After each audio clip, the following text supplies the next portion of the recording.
Hello, my name is Juan Echanove, and I am the Associate Vice President for Food and Water Systems at CARE.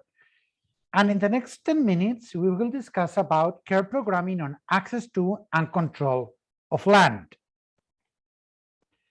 So the way CARE looks into the access and control of land is part of the wider work that CARE does in supporting women, small-scale farmers and their families to access and control productive resources in general, including a site of land, access to water for irrigation for agriculture, access to inputs such as seeds, fertilizers, veterinary and drugs, etc., feed, access to technologies and information, and access to finance. So let's start describing what type of activities and programs CARE promotes in terms of access to and control of land. And the first thing to say is that globally, there is a very significant discrimination against women farmers in terms of access to land. In some cases, this discrimination is straight coming from the law, but in many other cases, it's based on traditions or in social norms. So the main type of activities that CARE promotes in terms of access to and control on land is promoting land rights, basically by means of dialogues on access to agriculture and or, depending on the context, pasture land.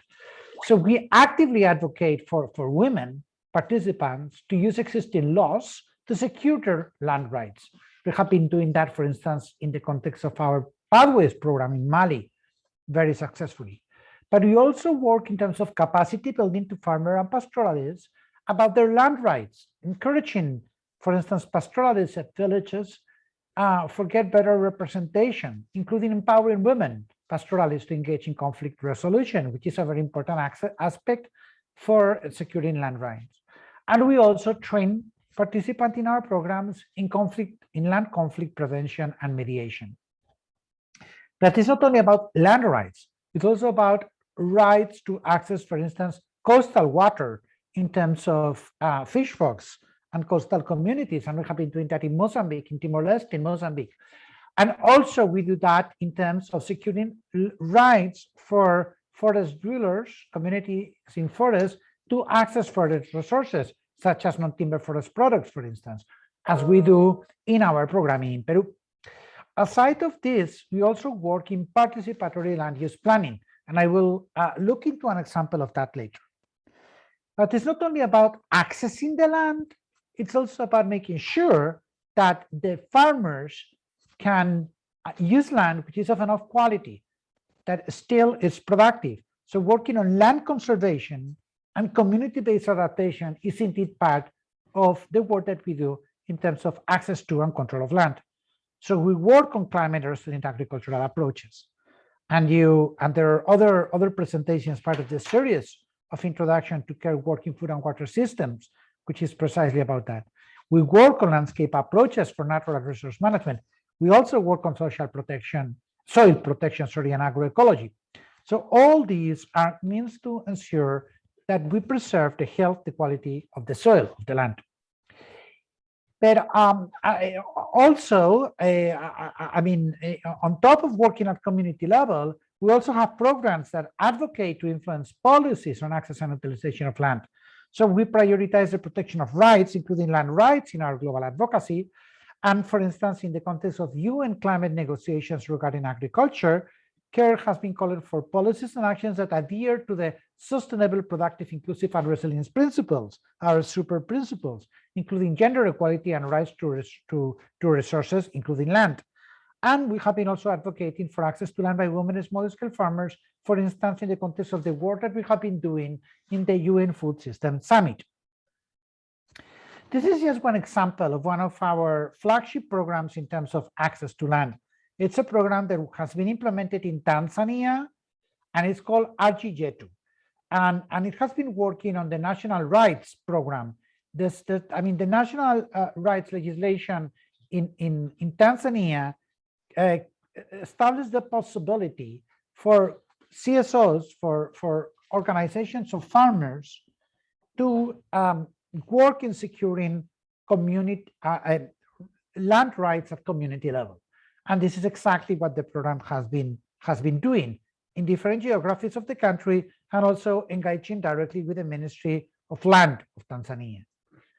This is another example. It's an ongoing program funded by Feed the Future in Ethiopia, where CARE is SAP, and it's called Resilience in Pastoral Areas, RIPA program. And the chief of party of this program is Benedict Irwin. So the program is basically building practices for sustainable rangeland management systems via adopting what we call the one system approach for that. And I will not go into all the details, but in this slide, you can see some of the elements.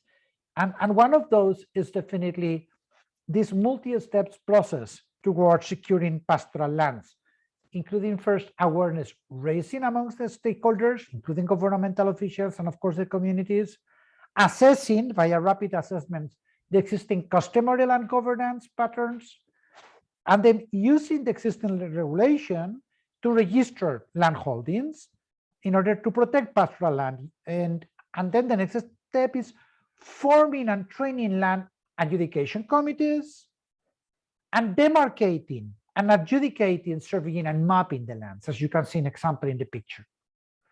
Then there is a process of community validation of the pastoral land holding boundaries and a registration and issuing also the land use certification, which culminates the process. But as I mentioned before, the CARE work on land rights is also about access to rights, fishing rights, and rights over coastal areas. And a good example of that is the work that CARE has been doing in a protected area in Mozambique called Primeras and Segundas. It's an archipelago of tiny islands along the coast of Mozambique. And we have been working with fishing communities there in partnership with WWF in the context of the CARE WWF Alliance, supporting the coastal communities to access in a sustainable manner the natural resources of these coastal areas. In our Vision 2030, which, as you know, it's our strategy for CARE, our global strategy for CARE, there is some specific commitment for us to engage further with social movements. And this is particularly important in the context of access to land rights, because there are very important social movements in many countries whose main policy demand is precisely land registration, land titling. There is also a call in Vision 2030 for CARE to do more in terms of working in partnerships. And in that regard, CARE has been recently working very closely with the International Land Coalition, which is the main global umbrella organization working on land rights. We also work with, or have been partnering with Landesa and with other organizations in this space. And as I said, we also keep working on advocacy and on policy changes to secure land rights for women, small-scale producers globally. Thank you so much for your time today.